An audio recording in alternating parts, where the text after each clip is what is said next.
Rose lifted the knocker and let it fall.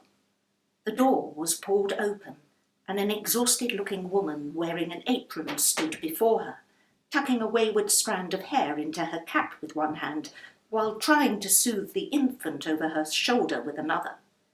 Two toddlers, obviously twins, peeped shyly from behind her skirts. The woman looked at Rose expectantly. "I've come to see my sister.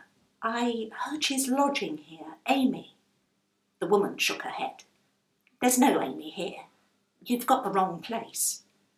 "But you do take lodgers?" The woman nodded. "Maybe she's calling herself something else. She looks about my age, but she's younger. Reddish gold hair, gooseberry green eyes, lanky. She's got a mustard yellow dress," said Rose quickly.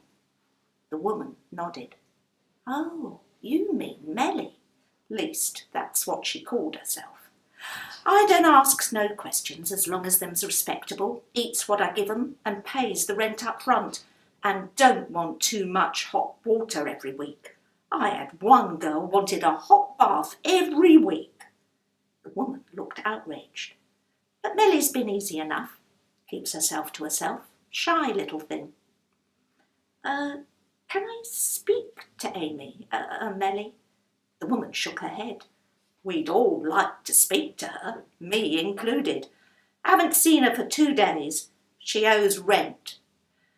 "She's gone, but she's not taken nothing with her. Not that she had much to take." Rose frowned. "Didn't you think that something might have happened to her? Something bad?"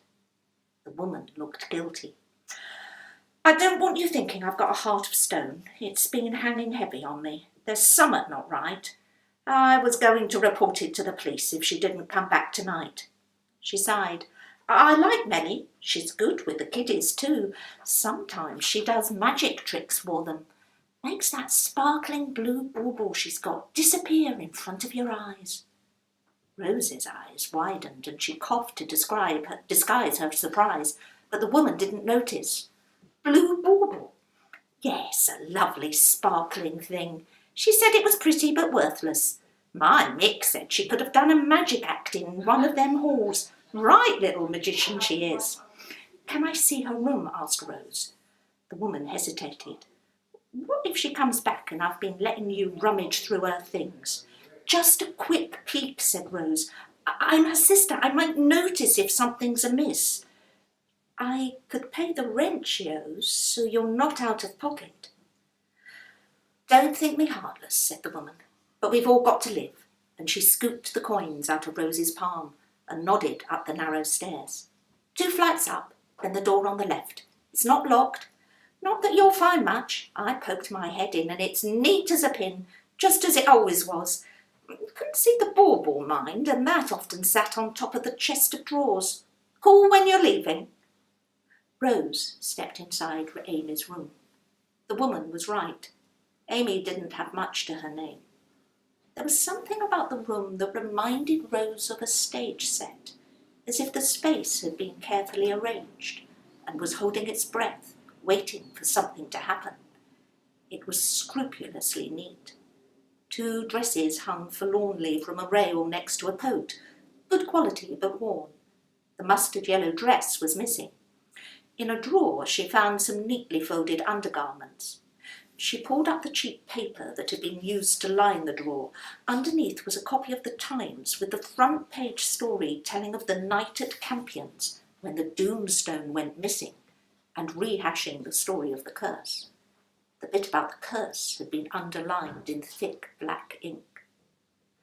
The small narrow bed was neatly made. A wooden doll sat propped up on the pillow. There was something about the doll, with her out-of-proportion legs and green eyes, that Rose found heartbreaking, as if she was looking at Amy herself.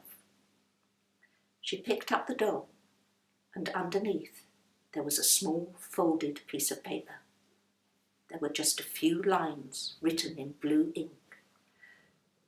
"Forgive me for causing such trouble. There's nobody to miss me. I'm all alone in the world. I made a mistake and I can't live with myself. I stole the Doomstone." Chance gave me the opportunity and the means, and I gave in to temptation on a whim. But it's been the doom of me. I can't eat, I dare not go to sleep. I can't go on. I'm cursed. The Doomstone is an evil thing. All I can do to atone for my crime is to rid the world of both it and myself. May God forgive me my sins. Amy. Rose put her hand over her mouth, and tears filled her eyes. She rushed down the stairs shouting, "Mrs. Mrs.!" The woman looked up with anxious eyes. "We must fetch the police," said Rose, and she held out the note to the woman. "Something terrible has happened to Amy."